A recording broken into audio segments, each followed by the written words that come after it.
ఈరోజు మన నాయకుడు నందమూరి తారక రామారావు గారి యొక్క 29వ వర్ధంతి, అది కూడా ఈ మైదుకూరులో జరుపుకోవడం చాలా అదృష్టంగా నేను భావిస్తున్నాను. ఒక మహానాయకుడు, ప్రజానాయకుడు, తెలుగు జాతి చరిత్ర ఉన్నంత వరకు తెలుగు వారి గుండెల్లో ఉండే ఏకైక వ్యక్తి నందమూరి తారక రామారావు గారు. ఈరోజు మనందరం చూస్తే తెలుగు జాతి కోసం పుట్టిన, అనుక్షణం తెలుగు జాతి ఆత్మ గౌరవం కోసం తప్పించిన ఏకైక నాయకుడు ఎన్టీఆర్. ఎన్టీఆర్ అంటే 3 అక్షరాలు కాదు, తెలుగు వారి ఆత్మ గౌరవం. ఇంకొక పక్క మనం చూస్తే పేదవాడి గుండెల్లో తీపి జ్ఞాపకం, బడుగు బలహీన వర్గాల గుండెల్లో చెరగని ధైర్యం. 9 నెలలే ఎన్టీ రామారావు గారు పార్టీ పెట్టి ప్రపంచంలో కూడా ఎవ్వరు కూడా అధికారంలో రాలేదు. అది ఒక్క ఎన్టీఆర్కే సాధ్యమైంది. ఇంకో పక్కన మీరు చూస్తే అంతవరకు తెలుగు వారికి గౌరవం ఉండేది కాదు. మనలందరినీ మదరాసి అని పిలిచేవారు. అలాంటిది ఢిల్లీని గజ గజలాడించడమే కాకుండా తెలుగు వారి యొక్క గుర్తింపును తెచ్చిన ఏకైక నాయకుడు ఎన్టీఆర్. ఇంకో పక్క మీరు చూస్తే సంక్షేమానికి అర్థం తీసుకొచ్చాడు. అభివృద్ధి అంటే చేసి చూపించాడు. సంస్కరణలకు నాంది పలికారు. ప్రభుత్వం అంటే పాలకులు కాదు, సేవకులని చెప్పిన ఏకైక నాయకుడు నందమూరి తారక రామారావు గారు. దేశ చరిత్రలోనే రాజకీయాలు కొత్త రూపం ఇచ్చిన వ్యక్తి ఎన్టీఆర్. ఆ రోజులోనే 2 రూపాయల కేజీ బియ్యం. ఈరోజు దేశమంతా కూడా ఫుడ్ సెక్యూరిటీగా మారే పరిస్థితికి వచ్చింది. ఇంకొక పక్క మీరు చూస్తే ఆ రోజు ఆయన ఇచ్చిన పింఛను 35 రూపాయలు, ఈరోజు 4,000 రూపాయలు ఇస్తున్నామంటే అది తెలుగుదేశం పార్టీ చరిత్ర. ఇవే కాకుండా పేదవాడు కూడా పక్కా ఇల్లుండాలి, గుడిసెలు కాదని చెప్పి పక్కా ఇళ్లకు నిర్మాణం చేశాడు. ఈరోజు దేశం అంతా కూడా ఇళ్ల నిర్మాణం పెద్ద ఎత్తున చేసే పరిస్థితికి వచ్చారు. మీరు ఒకసారి చూస్తే రాజకీయాలంటే వేలు ముద్రేసేవాళ్ళు కాదు, చదువుకునే వాళ్ళు రావాలని మొట్టమొదటిసారిగా రాజకీయాల్లో చదువుకున్న వ్యక్తులు ఇచ్చిన ఏకైక నాయకుడు నందమూరి తారక రామారావు గారు. బీసీలు అంతవరకు రాజకీయ ప్రాతినిధ్యమే లేదు. ఈరోజు ఈ మైదుకూరులో కూడా బీసీ గెలిచాడంటే, సుధాకర్ యాదవ్ గెలిచాడంటే అది ఎన్టీ రామారావు గారు వేసిన ఫౌండేషను. ఈరోజు ఆయన కళ మనం నిజం చేసే పరిస్థితికి వచ్చాం. ఇవే కాదు, మీరు ఒకసారి చూస్తే ఈరోజు ఎన్టీ రామారావు గారు వచ్చిన తర్వాతనే అన్ని కార్యక్రమాలు జరిగాయి. మనం కూడా ఒక్కసారి గుర్తుపెట్టుకోవాలి, ఎన్టీఆర్ ఒక స్ఫూర్తి, ఎన్టీఆర్ ఒక ఆదర్శం, ఆయన జీవితం ఒక సందేశం. మనవారిగానే ఎన్టీఆర్ కూడా మామూలు వ్యక్తిగానే పుట్టాడు, సామాన్య రైతు కుటుంబంలో పుట్టాడు, అంచెలంచెలుగా ఎదిగాడు, నిరంతరం శ్రమపడ్డాడు, క్రమశిక్షణతో బతికాడు. ఈరోజు మీరు చూస్తే మనం మాట్లాడుకుంటుంటే ఒక రైతు కుటుంబంలో పుట్టిన బిడ్డ సినిమా జీవితంలో ఈరోజు ఎన్టీఆర్ను ఒక్కసారి గుర్తు చేసుకుంటే రాముడు ఎట్టుంటాడో తెలియదు కానీ రాముడి రూపాన్ని ఎన్టీఆర్ లో చూసుకున్నాం.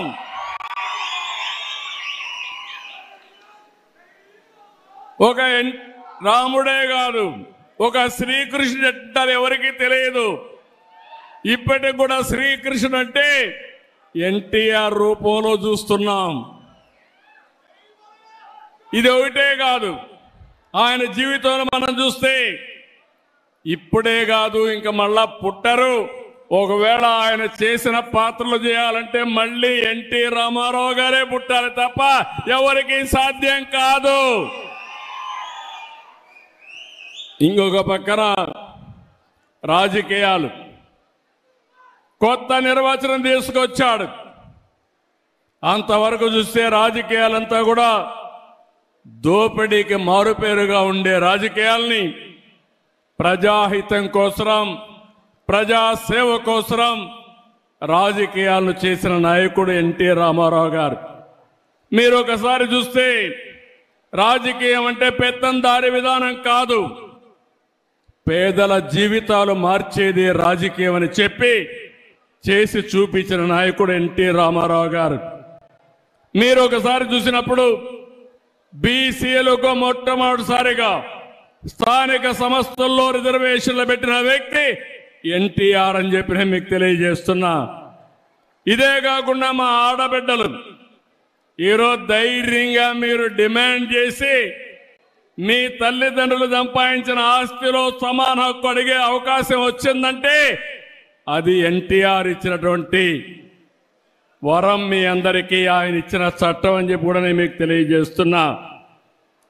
ఇంకో పక్క రాజకీయాల్లో మగవాళ్లే కాదు ఆడబిడ్డలు రాణిస్తారని స్థానిక సంస్థల్లో 9% రిజర్వేషన్లు పెడితే ఈరోజు దేశంలో 33% ఆడబిడ్డలకు చట్టసభల్లో రిజర్వేషన్లు వచ్చాయంటే దీనికి ఫౌండేషన్ వేసిన వ్యక్తి నందమూరి తారక రామారావు అని చెప్పి నేను మీకు తెలియజేస్తున్నా.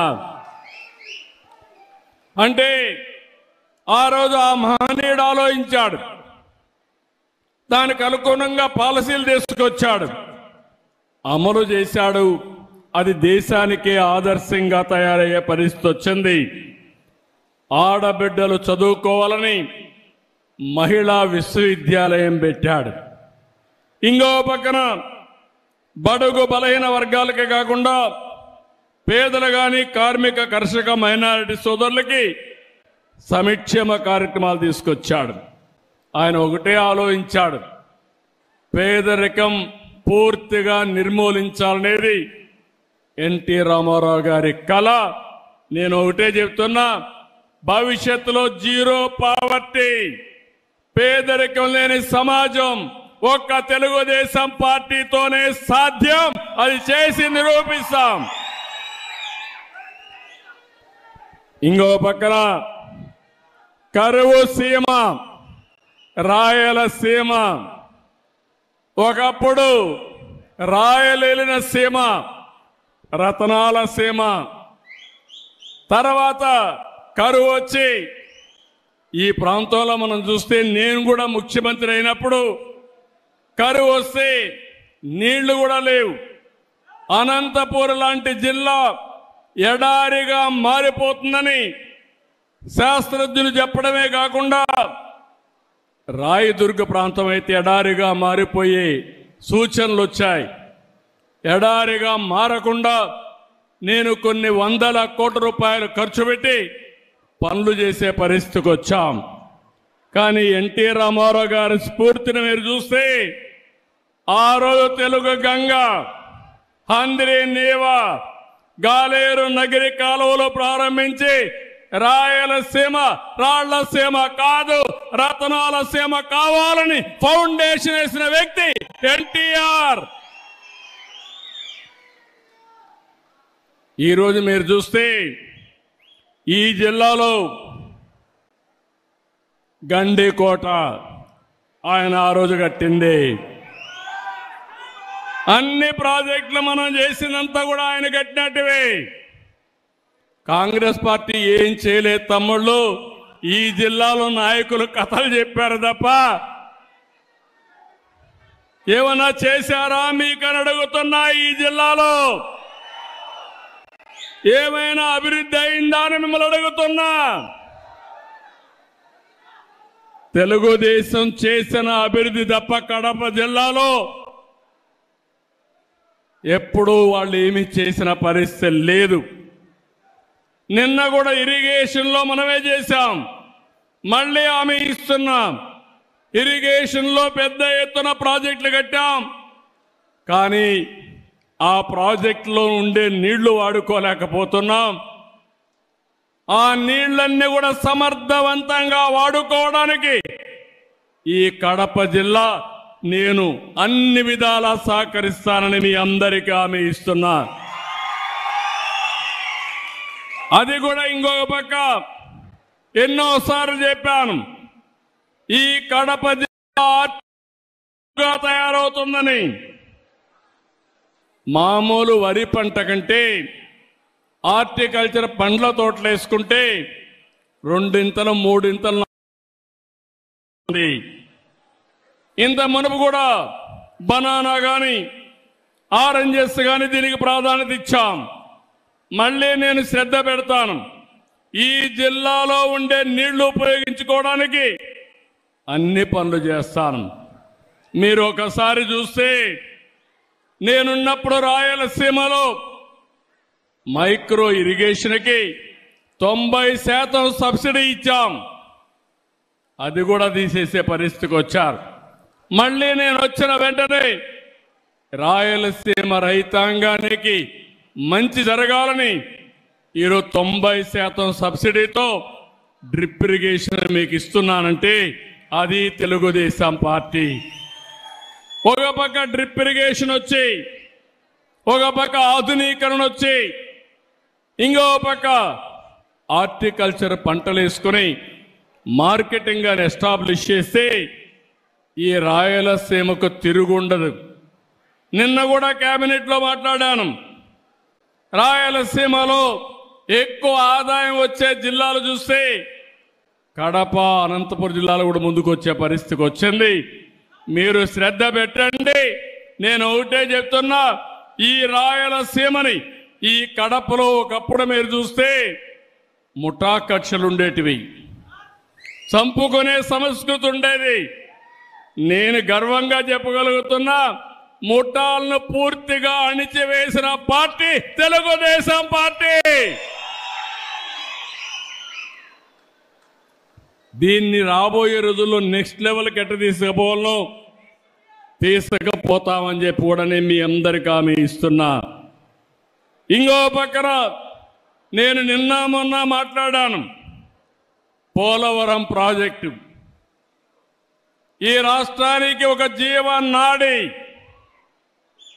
నీళ్ళన్నీ కూడా మీరు చూస్తే పోలవరం కిందన గోదావరి ద్వారా సముద్రం లేకపోతున్నాయి. ఈ సంవత్సరం 4000 టీఎంసీ నీళ్లు సముద్రం లేకపోయినాయి. కానీ నేను ముందు జాగ్రత్త చేసి ఈసారి మీరు చూస్తే శ్రీశైలం కానీ ఇవన్నీ నీళ్లు తీసుకొచ్చి రాయలసీమలో ఉండే రిజర్వాయర్లు కళకళలాడుతున్నాయంటే అది తెలుగుదేశం పార్టీ చూపించిన చొరవ. ఇప్పుడు నేను ఆలోచించింది, పోలవరం నుంచి దగ్గర ఒక 200 నుంచి 300 టీఎంసీ నీళ్లు రాయలసీమకు వస్తే ఇంకా రాయలసీమను ఎవ్వరూ పట్టలేరని చెప్పి కూడా నేను మీకు తెలియజేస్తున్నా. ప్రగతి వైపు పరుగు పెట్టే పరిస్థితి వస్తుంది. అందుకే పోలవరాన్ని మళ్ళీ పట్టాలెక్కిచ్చాం. ఈరోజు ఇక్కడికి వచ్చాను. పోలవరం మీరు చూస్తే పోయిన ప్రభుత్వం డయాఫామ్ వాల్ని ముంచేసి పోలవరం ప్రాజెక్టు గోదావరిలో ముంచేశారు. ఈరోజే మళ్ళీ కేంద్ర సహకారంతో 12,200 కోట్ల రూపాయలు ఫేజ్ 1 కింద డబ్బులు ఇస్తే డయాఫామ్ వాల్ కూడా ప్రారంభిస్తున్నాం. 2 సంవత్సరాల్లో పోలవరం పూర్తి చేస్తామని మీ అందరికీ హామీ ఇస్తున్నా.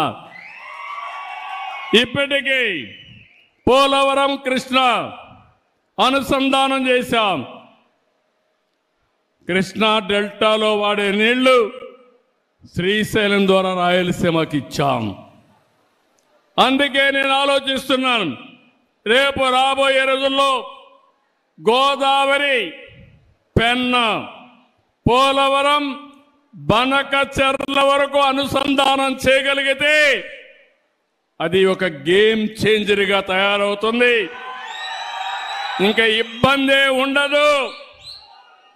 రాయలసీమ రైతాంగం మీసం తిప్పి బతికే రోజు వస్తుందని చెప్పి కూడా నేను మీకు తెలియజేస్తున్నా. ఎందుకు ఈ మాట మాట్లాడుతున్నానంటే, డబ్బులు అవుతాయి. దగ్గర 80,000 కోట్లు కావాలి. పోలవరం అయిపోతుంది. నా జీవితాశయం ఎట్టి పరిస్థితిలో బనకచెర్లకు నీళ్లు తీసుకొస్తే అక్కడి నుంచి తెలుగు గంగ, హంద్రి నీవ, నగిరి గాలేరు, ఇక్కడి నుంచి నేరుగా ఎక్కడికంటే అన్ని జిల్లాలే కాకుండా సోమశిలకెళ్ళి, కందలేరుకెళ్ళి, మళ్ళీ తిరుపతికి వచ్చి వెంకటేశ్వర స్వామి పాదాల చెంత బాలాజీ రిజర్వాయర్కు నీళ్లు వచ్చే పరిస్థితి వస్తాయి. ఇది నా కళ. మీలో కూడా ఆలోచన రావాలి. ఆ రోజు ఎన్టీ రామారావు గారు ప్రారంభించిన జల యజ్ఞం ప్రతి ఎకరాకు నీళ్లు ఇచ్చే బాధ్యత నాదని మరొకసారి మీ అందరికీ హామీ ఇస్తున్నా. ఎట్లొస్తాయని కూడా మీరు ఆలోచిస్తే, పోలవరం నుంచి కృష్ణాకు వచ్చిన తర్వాత Nagar Sagar right main canal దగ్గర ఆ నీళ్లు తీసుకొచ్చి అక్కడ ఒక రిజర్వాయర్ కట్టి అక్కడి నుంచి ఇంకా ముందుకు తీసుకుపోతే ఏదైతే వెలుగొండ ప్రాజెక్టు ఉందో అక్కడ కూడా నీళ్లు ఇచ్చి అక్కడి నుంచి నల్లమలై ఫారెస్ట్ కట్ చేస్తే లోపల ఒక టన్నల్ వేస్తే నేరుగా బనకచెర్లకు నీళ్లు వస్తాయి. ఎవరు ఊహ రాలేదు. కానీ నేను అనునిత్యం ఆలోచిస్తున్నా, రాయలసీమ రుణం ఎట తీర్చుకోవాలి. నేను కూడా పుట్టింది రాయలసీమలో, పుట్టా రాయలసీమ బిడ్డ. ఈ రుణం తీర్చుకోవాలనుకున్నప్పుడు రాష్ట్రాన్ని అభివృద్ధి చేస్తాం.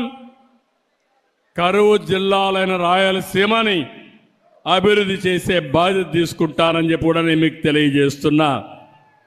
అందుకనే ఇంకో పక్క మీరు ఒకసారి చూసినప్పుడు ఈ నీళ్లన్నీ కూడా సముద్రం లేకపోతున్నాయి. ఈ విషయం మీరు గుర్తుపెట్టుకోవాలి. ఈ సంవత్సరం 5,000 టీఎంసీ నీళ్లు వర్షాలు వచ్చిన తర్వాత సముద్రంలోకి వెళ్ళి, ఈరోజు మనం చూస్తే బాగా వర్షాలు వచ్చినప్పుడు నీళ్లన్నీ సముద్రం లేకపోతున్నాయి. వర్షాలు లేనప్పుడు కరువు కాటకాలతో మనం ఇబ్బంది పడుతున్నాం. ఈ రెండు కూడా అనుసంధానం జరగాలంటే, కరువు రహిత రాష్ట్రంగా తయారు కావాలంటే నదుల అనుసంధానమే ఏకైక మార్గం. ఇది సాధ్యం. ఒకప్పుడు ఇంత టెక్నాలజీ లేదు, ఇప్పుడు టెక్నాలజీ వచ్చింది. ఇది చేసి చూపిస్తామని చెప్పి కూడా నేను మీకు తెలియజేస్తున్నా. ఇంకో పక్కన మీరు ఒక్కసారి ఆలోచిస్తే, ఈ జిల్లాలో కొప్పర్తి, ఇక్కడే కడపలో 2,300 కోట్ల రూపాయలు కేంద్రం ఇచ్చారు. కొప్పర్తిని ఒక పారిశ్రామిక కేంద్రంగా తయారు చేసే బాధ్యత, మీకు ఉద్యోగాలు ఇప్పించే బాధ్యత నేను తీసుకుంటానని చెప్పి కూడా నేను మీకు తెలియజేస్తున్నా. ఇంకో పక్క స్టీల్ ప్లాంట్ కూడా ఉంది, దాన్ని కూడా పర్సూ చేస్తున్నాం. అది కూడా వస్తే ఈ జిల్లా ప్రగతి జరుగుతుంది. ఇంకో పక్క ఇది కాకుండా ఎంఎస్ఎంఈ పార్క్ ఒకటి ఇక్కడ పెట్టి ఇంతకుముందు ఆఫీస్ ఉంది, దాన్ని ఎక్కడా మార్చడం లేదు, ఇక్కడే ఉంటుందని కూడా మీ అందరికీ హామీ ఇస్తున్నా. నా ఆలోచన ఒకటి, ఒక ఇంటికి ఒక పారిశ్రామికవేత్త తయారు కావాలి. ఒకప్పుడు ఐటీ గురించి మాట్లాడా, ఇప్పుడు నేను మాట్లాడేది వన్ ఫ్యామిలీ వన్ ఆంటర్‌ప్రెన్యూర్. ఒకప్పుడు ఐటీ, ఇప్పుడు ఏఐ, ఆర్టిఫిషియల్ ఇంటెలిజెన్స్. మీ ఫోన్లో మీరు ఏది కావాలన్నా, ఏ సజెషన్ కావాలన్నా తీసుకునే పరిస్థితి వచ్చేసింది. ఇంకా ఆఫీసుకు పోయే పని లేదు. ఈ రోజే ఓపెన్ చేయాల్సింది, కానీ కొన్ని కారణాల వల్ల చేయలేకపోయాం. ఈ నెల చివరిలోనే వాట్సాప్ గవర్నెన్స్ తీసుకొస్తున్నా.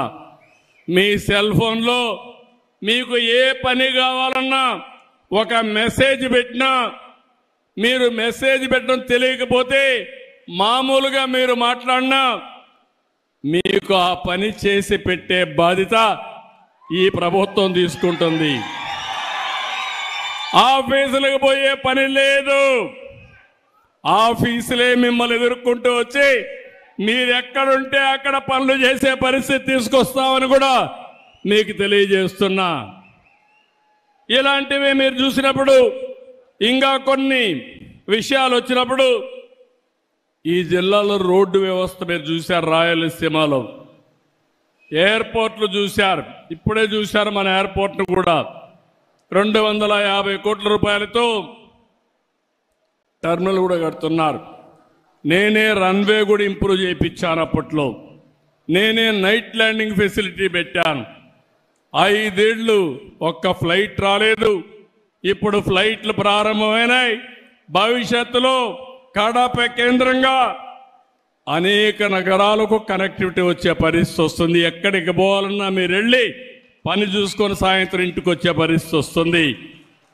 అక్కడి నుంచి కడప నుంచి కూడా మీరు చూస్తే Gandikota one of the most beautiful place. అది ప్రపంచంలోనే 10 బ్యూటిఫుల్ ప్లేసులు గండికోట ఒకటి. దీన్ని నేను అప్పుడు అభివృద్ధి చేయాలని ప్రయత్నం చేశాను. దీనివల్ల చాలా మంది పర్యాటకులు వస్తారు. టూరిజం అభివృద్ధి అవుతుంది, ఉపాధి అవకాశాలు వస్తాయి. ఇలాంటి చాలా జరిగే పరిస్థితి వస్తుంది. ఇప్పుడు ఇంకో పక్కన ఆంధ్రప్రగతి గ్రామీణ బ్యాంక్ ఇలాంటివన్నీ కూడా ఇప్పుడే మనం మీరు చూస్తే గండికోటకి కేంద్రం 80 కోట్ల రూపాయలు ఇచ్చారు. అక్కడ మంచి ఇన్ఫ్రాస్ట్రక్చర్ డెవలప్ చేస్తాం. ఇన్ఫ్రాస్ట్రక్చర్ డెవలప్ చేసి మంచి హోటల్స్ కూడా కట్టించి ఎవరైనా సరే టూరిస్టులు వస్తే దీన్ని ఒక హబ్గా తయారు చేసే బాధ్యత ఈ ప్రభుత్వం తీసుకుంటామని చెప్పి కూడా నేను మీకు తెలియజేస్తున్నాను. ఇదే కాకుండా ఈరోజు ఇంకొకటికి వచ్చినప్పుడు ఆంధ్ర ప్రగతి గ్రామీణ బ్యాంక్ కూడా నా దృష్టి తీసుకొచ్చారు. ఎందుకు చేశారో కనుక్కుంటాను. ఎందుకంటే రాష్ట్రం అంతా కూడా ఒకటే చేస్తారని కూడా అన్నారు. ఏ విధంగా చేయాలో మాట్లాడి ఇది కేంద్రం కూడా చేయాలి. ఇద్దరితో మాట్లాడుకొని ఏం చేయాలనో దానికి కూడా ఒక పరిష్కార మార్గం చూపిస్తాం. ఇంకో పక్కన మీరు చూస్తే ఇక్కడికి వచ్చినప్పుడు రాజోలి ఆనకట్ట ఇప్పుడే మన ఎమ్మెల్యే గారు చెప్పారు. మాటలు చెప్పి 5 సంవత్సరాలు ఒక తట్ట మట్టి కూడా వేయలా. నేను హామీ ఇస్తున్నా, రాజోలి బండ ఆనకట్ట డెవలప్ చేసి 90,000 ఎకరాలకు నీళ్లు ఇచ్చి నీటి ఎద్దడి లేకుండా చేసే బాధ్యత ఈ ప్రభుత్వం తీసుకుంటాం. ఇంకో పక్కన ఇక్కడికి వచ్చినప్పుడు మీరు చూస్తే నాకు ప్రాణ సమానమైన తెలుగుదేశం పార్టీ కుటుంబ సభ్యులందరూ ఇక్కడున్నారు. చాలా హుషారుగా ఉన్నారు మీరు. ఇంకా స్పీడ్ పెంచాలి. ఎన్టీ రామారావు స్పిరిట్ మీద రావాలి. మొన్న ఎన్నికల్లో మీరు చూశారు, ఒక చరిత్ర సృష్టించాం. తెలుగుదేశం పార్టీ పెట్టినప్పటి నుంచి ఎప్పుడు రాని విజయం వచ్చింది. 93% సీట్లు మనమే గెలిచాం. మనం తీసుకున్న నిర్ణయం మీరు చూస్తే జనసేన, బీజేపీ, తెలుగుదేశం కలిసి పోటీ చేశాం. తమ్ముళ్ళు, నేను చాలా సార్లు చూశాను కానీ ఇటీవల కాలంలో గెలవని కడప పాత జిల్లాలో 10కి 7 గెలిచాం. ప్రస్తుతం ఈ కడప పార్లమెంట్లో 7కి 5 గెలిచాం.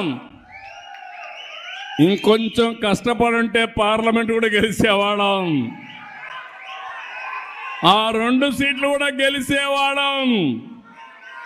ఇప్పుడు చెప్తున్నా మీ అందరికీ 5 ఏళ్ళలో ఏం జరిగిందో చూశారు.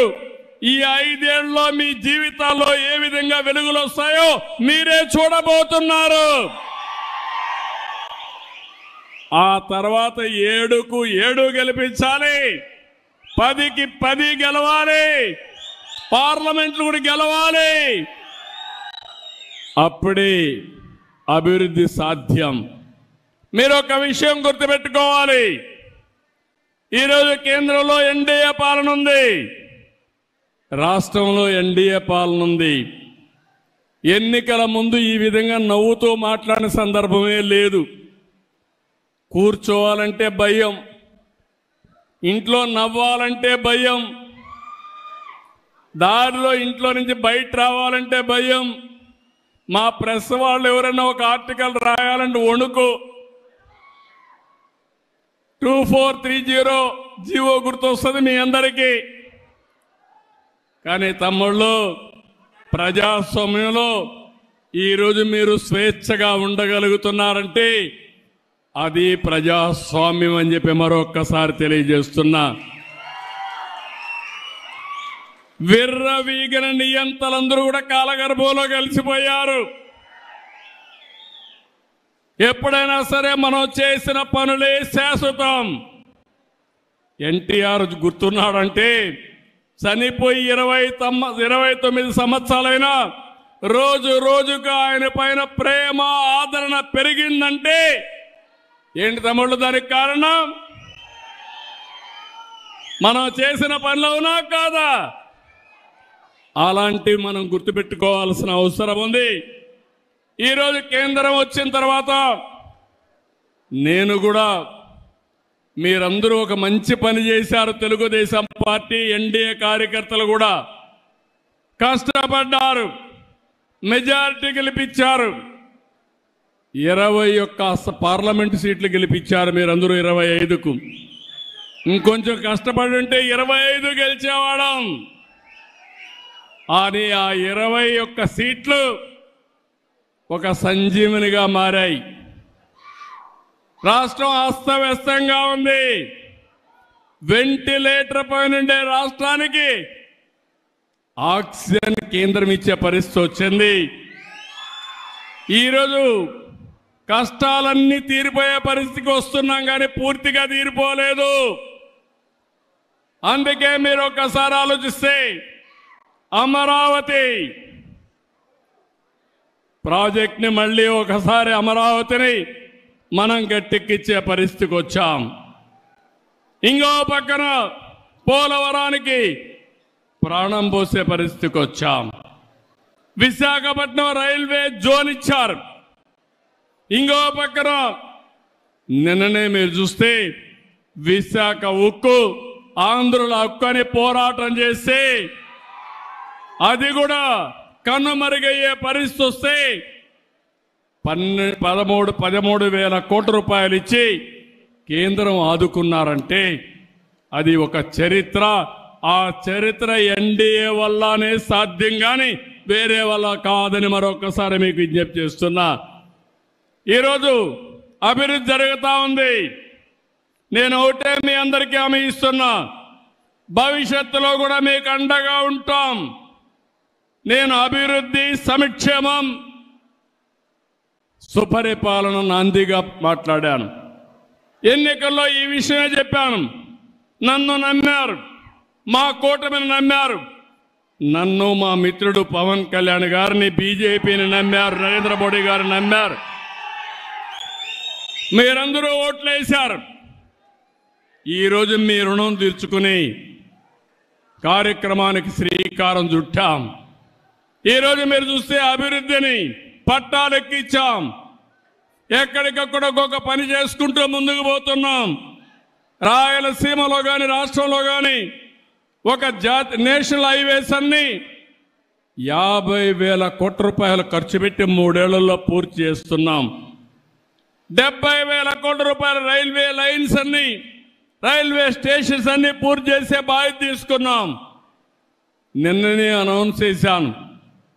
జిఎస్డిపి అంటే మన తలసరి ఆదాయం పెంచడం. ఈరోజు 12.94% వచ్చింది. నేను ఒక స్వర్ణాంధ్రప్రదేశ్ విజన్ తయారు చేశాను. అందులో 15% పెరగాలి. 15% పెంచుకుంటూ పోతే ఈ రాష్ట్రంలో ఎవ్వరూ పేదవాళ్ళు లేకుండా అందరికి దగ్గర డబ్బులుండే విధానానికి నేను ఆలోచిస్తున్నా. పేదరికం లేని సమాజం ఎన్టీ రామారావు గారి కళ. దాన్ని జయప్రదం చేసే బాధ్యత నాదని మరొక్కసారి మీ అందరికీ హామీ ఇస్తున్నా. తమ్ముళ్ళు, ఇక్కడ మీరందరూ ఉన్నారు. తెలుగుదేశం పార్టీకి ఒక చరిత్ర ఉంది. ఒకప్పుడు నేషనల్ ఫ్రంట్ అధికారంలోకి తెచ్చిన వ్యక్తి ఎన్టీ రామారావు గారు. తర్వాత యునైటెడ్ ఫ్రంట్, నేనే ఆ రోజు కన్వీనర్గా ఉండి 2 ప్రధానమంత్రులు చేశాం. ఎన్డీఏ 1లో వాజ్పేయి గారికి సహకరించి మన రాష్ట్రాన్ని అభివృద్ధి చేసాం, సమైక్య ఆంధ్రప్రదేశ్ని. ఈరోజు ఎన్డీఏ 2 నరేంద్ర మోడీ గారి నాయకత్వంలో 14-19లో పనిచేశాం. ఇప్పుడు పనిచేస్తున్నాం. నాకు ఏ మాత్రం అనుమానం లేదు. నరేంద్ర మోడీ గారి నాయకత్వంలో 2047కి భారతదేశం నెంబర్ 1 గాని నెంబర్ 2 గాని తయారవుతుంది. నా ఆలోచన తెలుగు జాతి ప్రపంచంలోనే నెంబర్ 1గా ఉండాలనేది నా సంకల్పం. అలాంటివి జరిగేటప్పుడు ఎప్పుడు కూడా తెలుగుదేశం పార్టీ ఒక ప్రాంతీయ పార్టీ కానీ జాతీయ భావాలతో పనిచేసిన పార్టీ తెలుగుదేశం పార్టీ. జాతీయ అభివృద్ధి కోసం పనిచేసిన పార్టీ తెలుగుదేశం పార్టీ. ఈరోజు మీరు చూస్తే 1 కోటి సభ్యత్వం ఈరోజు తెలుగుదేశం పార్టీలో ఉన్నారు. 1 crore. ఇటీవల లోకేష్ గారు జనరల్ సెక్రటరీ అయిన తర్వాత కార్యకర్తల సంక్షేమానికి పెద్దపీట వేశాడు. 130 కోట్ల రూపాయలు ఇన్సూరెన్స్ కానీ వెల్ఫేర్ కానీ డబ్బులు ఖర్చు పెట్టే పరిస్థితికి వచ్చారు. ఈరోజు 1 కోటి మంది సభ్యులకి ఎవరైనా యాక్సిడెంట్ జరిగిపోతే వాళ్లకు 5 లక్షల రూపాయలు ఇచ్చే ఏకైక పార్టీ భారతదేశంలో తెలుగుదేశం పార్టీ. ఇది ఒక చరిత్ర. మీ రుణం తీర్చుకుంటాం, కార్యకర్తల రుణం తీర్చుకుంటాం. అందుకనే రాజకీయంగా మిమ్మల్ని ఎదుగుదల కోసం ప్రయత్నం చేయడం, సంక్షేమ కార్యక్రమాలు చేయడం, ఆర్థికంగా పైకి తీసుకురావడానికి ఏమేం చేయాలనో అవన్నీ చేస్తామని చెప్పి కూడా నేను మీకు తెలియజేస్తున్నా. అదే సమయంలో మిత్రపక్షాల కార్యకర్తలు కూడా విజ్ఞప్తి చేస్తున్నా.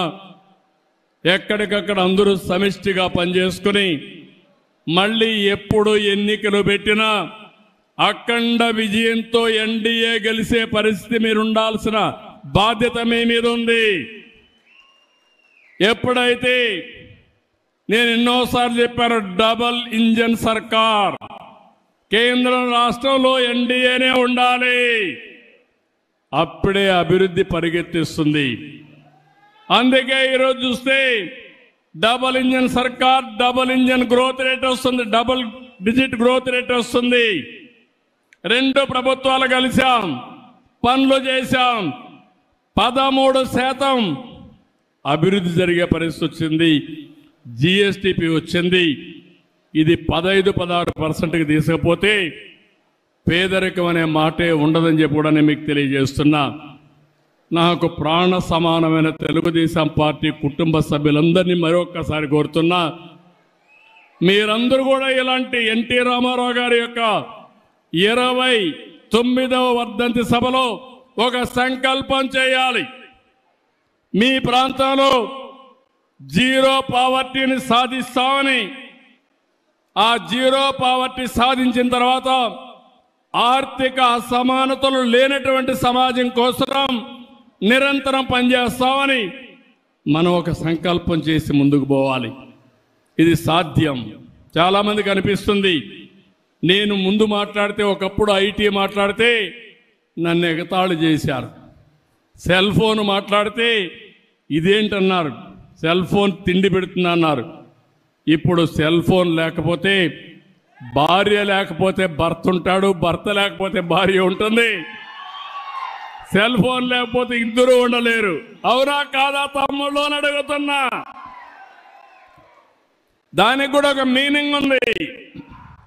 సెల్ ఫోన్ అనేది అవసరం, అది ఒక అత్యవసరమైన వస్తువుగా తయారైంది మన జీవితంలో. ఎక్కడికి పోయే పని లేదు, సెల్ ఫోన్ ఉంటే ఒక ధీమా. మీకు ఎక్కడన్నా బిల్లు పే చేయాలంటే ఇమ్మీడియట్గా సెల్ ఫోన్లో ఉంటుంది డబ్బులు. ఎవరికి కావాలంటే వాళ్ళకి పే చేస్తాం. ఎవరైనా జోబీలో పెట్టుకుంటే జోబీ కట్ చేస్తారు, కానీ సెల్ ఫోన్లో పెట్టుకుంటే, పేటిఎంలో పెట్టుకుంటే కట్ చేసే పరిస్థితి ఉండదు. దానికి కూడా పాస్వర్డ్ మీ దగ్గరనే ఉంటుంది. అది అప్లై చేస్తేనే డబ్బులు ఇచ్చే పరిస్థితి వస్తుంది, సెక్యూరిటీ కూడా ఉంటుంది. మీకు ఏ పని కావాలన్నా చేసుకునే అవసరం వస్తుంది. భవిష్యత్తులో మనందరి జీవితాల్లో మీరు గుర్తుపెట్టుకోవాలి, టెక్నాలజీ చాలా ఉపయోగకారిగా ఉంటుంది. అందుకే మీరు చూస్తున్నారు, ఇటీవల నేను పెన్షన్ ఇస్తే ఏ టైంలో ఇచ్చాడు, ఏ స్పాట్లో ఇచ్చాడని 64 లక్షల మంది పెన్షన్ని మానిటర్ చేయగలుగుతున్నారంటే అది టెక్నాలజీ మహిమ అని చెప్పి మీ అందరికీ తెలియజేస్తున్నా. పెన్షన్ తీసుకున్న రోజునే మీకు ఒక IVRS మెసేజ్ వస్తుంది. మళ్ళీ నీకు కరెక్ట్గా చేరిందా, ఎవరన్నా డబ్బులు అడిగారా, లేదంటే ఏదైనా కొట్టేశారని మళ్ళీ అడిగే పరిస్థితి వచ్చిందంటే అది సుపరిపాలనకు దారితీసే పరిస్థితి వచ్చింది. ఇలాంటి కార్యక్రమాలు చాలా వరకు నేను అన్నీ ఆలోచిస్తున్నాను.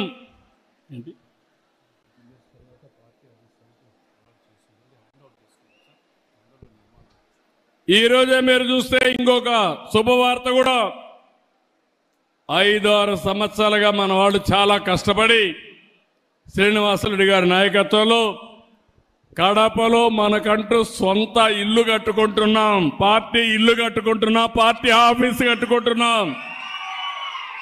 దీనికి 2 ఎకరాలు భూమి కూడా ఇచ్చారు, కానీ కావాలి లిటిగేషన్ పెట్టి ఇవ్వకపోతే అన్ని క్లియర్ అయినాయి.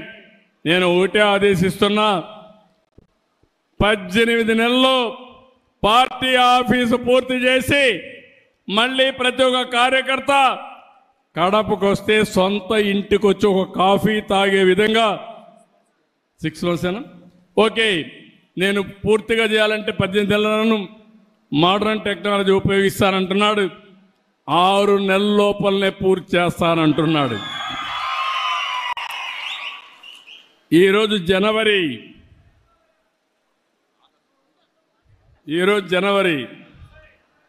ఆగస్ట్ 15 లోపల పూర్తి చేస్తాడు. ఇండిపెండెన్స్ రోజున కడపలో మనకు పార్టీ ఆఫీస్ ఉంటుంది.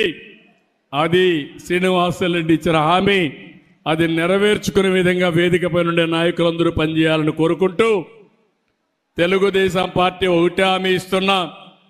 ఇప్పుడే మన సుధాకర్ గారు అయితే చాలా లిస్ట్ అంతా ఇచ్చాడు, పెద్ద చాంతాడంత లిస్ట్ ఇచ్చాడు, విష్ లిస్ట్ ఇచ్చాడు. మనిషిలో ఏదో చెయ్యాలనే తపనుంది, మీ రుణం తీర్చుకోవాలని కసి ఉంది, ఆయన చెప్పిన పనులన్నీ చేయాలని ఆలోచన కూడా నాలో ఉంది. కానీ ఖాళీ గల్లాపేట నా దగ్గర ఉంది. కానీ మీ సమస్యలు కూడా పరిష్కారం కావాలి. ప్రాధాన్యత క్రమంలో అన్ని సమస్యల్ని పరిష్కారం చేసే బాధ్యత మేము తీసుకుంటామని మరొక్కసారి మీ అందరికీ హామీ ఇస్తున్నా.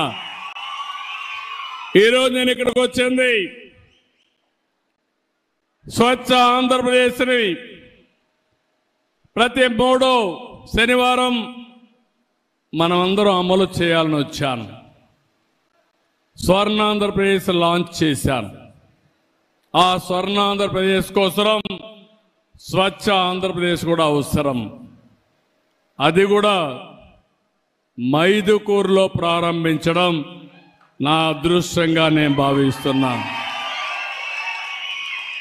అలాంటి మైదుకూరులో ఒక పవిత్రమైన కార్యక్రమానికి శ్రీకారం చుడుతున్నాం. ఇది అవుతానా మీటింగ్కి వెళ్తున్నాం. ఆధునికమైన పరిజ్ఞానాన్ని ఉపయోగించుకుందాం. పరిశుభ్రమైన వాతావరణాన్ని క్రియేట్ చేస్తాం. నేను అందుకే ఒక మాట చెప్తున్నాను. పరిశుభ్రమైన వాతావరణం అంటే మనం ఉండే ప్రాంతాలే కాదు, ముందు మన మైండ్ పరిశుభ్రంగా ఉండాలి. ప్యూరిఫికేషన్ ఆఫ్ మైండ్ ఉండాలి. గంజాయి తాగేసి పరిశుభ్రం అంటే ఒళ్ళంతా కుళ్ళిపోయిన తర్వాత లాభం లేదు. అదే మాదిరిగా రోగాలన్నీ వచ్చి మనం బయట వాళ్ళకు నీతులు చెప్తే ఎవరు నమ్మరు. ముందు మైండ్ ప్యూరిఫై చేయాలి. రెండోది బాడీ ప్యూరిఫై చేయాలి. మూడోది ఇల్లు జాగ్రత్తగా చూసుకోవాలి. ఇల్లు పరిశుభ్రంగా ఉండాలి. మీ ఇంట్లో ఆనందం ఉండాలి. నాలుగోది మీ పరిసరాలు కూడా పరిశుభ్రంగా ఉండాలి. ఐదోది మీరు పనిచేసే ప్రదేశం కూడా పరిశుభ్రంగా ఉండాలి. అప్పుడే స్వచ్ఛ ఆంధ్రప్రదేశ్కి సార్థకత. అది సాధించే వరకు నేను మీకు అండగా ఉంటానని మరొక్కసారి మీ అందరికీ హామీ ఇస్తూ, ఈరోజు ఒక మహనీయుడు వర్ధంతి. ఈ వర్ధంతి మనకందరికీ స్ఫూర్తి నింపే రోజు. ఎప్పటికప్పుడు ఈ స్ఫూర్తి మన జీవితాల్లో వెలుగు తేవడానికి అనునిత్యం మనం ఆలోచించుకొని పునరంకితం కావాల్సిన అవసరం ఉంది. దానికి మీరందరూ ముందుకు రావాల్సిందిగా మరొక్కసారి అందరినీ కోరుకుంటూ, ఈరోజు నా కుటుంబ సభ్యులతో ఈ 1 గంట గడిపిన దానికి ఎంతో ఆనందంగా ఉంది. ఈరోజు మన నాయకుడు ఎన్టీ రామారావు గారికి ఆ పేరు వచ్చిందంటే, నేను ఈరోజు నిలబడుకొని ధైర్యంగా ఇవి చేశానని చెప్పగలిగానంటే దానికి కారణం తెలుగుదేశం పార్టీ కార్యకర్తలు. భుజాలు అరిగే విధంగా తెలుగుదేశం పార్టీ జెండా మోశారు. ఎవరైనా చంపుతా ఉంటే ప్రాణాలు కూడా లెక్క పెట్టుకోకుండా తెలుగుదేశం పార్టీ జెండా మోశారు. ఇక్కడి ప్రొద్దుటూరులో నందం వెంకట సుబ్బయ్య ఇప్పటికి కూడా నాకు జ్ఞాపకం ఉన్నాడు. ఒక అవినీతి పైన పోరాడితే ఆ రోజు జరిగిన దారుణం మనం చూస్తే బాధేస్తుంది. కానీ అలాంటి వారి స్ఫూర్తి మనలో ఉంది. ఆ కార్యకర్తల స్ఫూర్తి ఈరోజు తెలుగుదేశం పార్టీకి శ్రీరామ రక్ష. మీకు శాశ్వతంగా రుణపడున్నా. నేను ఎన్ని జన్మలెత్తి మీకు సేవ చేసినా మీ రుణం తీర్చుకోలేను. కానీ ఒకటే మీరు గుర్తుపెట్టుకోండి, నేను ఏ పని చేసినా ప్రజలకు ఏమని జరగాలన్నా ముందు మిమ్మల్ని గురించి ఆలోచించి నిర్ణయాలు చేస్తారని కూడా మీ అందరికీ తెలియజేసుకుంటూ, మీరు నేను కలిసి ఈ రాష్ట్రాన్ని ఒక స్వర్ణ ఆంధ్రప్రదేశ్గా తయారు చేద్దాం. ఆ స్వర్ణ ఆంధ్రప్రదేశ్ దేశానికే కాకుండా ప్రపంచానికి ఒక ఆదర్శంగా ఉండే విధంగా చేద్దామని చెప్పి తెలియజేసుకుంటూ, ఈరోజు మీరు చూపించిన అభిమానానికి కార్యకర్తలందరికీ శిరస్సు వంచి ఎన్టీ రామారావు గారి వర్ధంతి సభలో పాదాభివందనం చేస్తూ మీ అందరి దగ్గర సెలవు తీసుకుంటున్నా.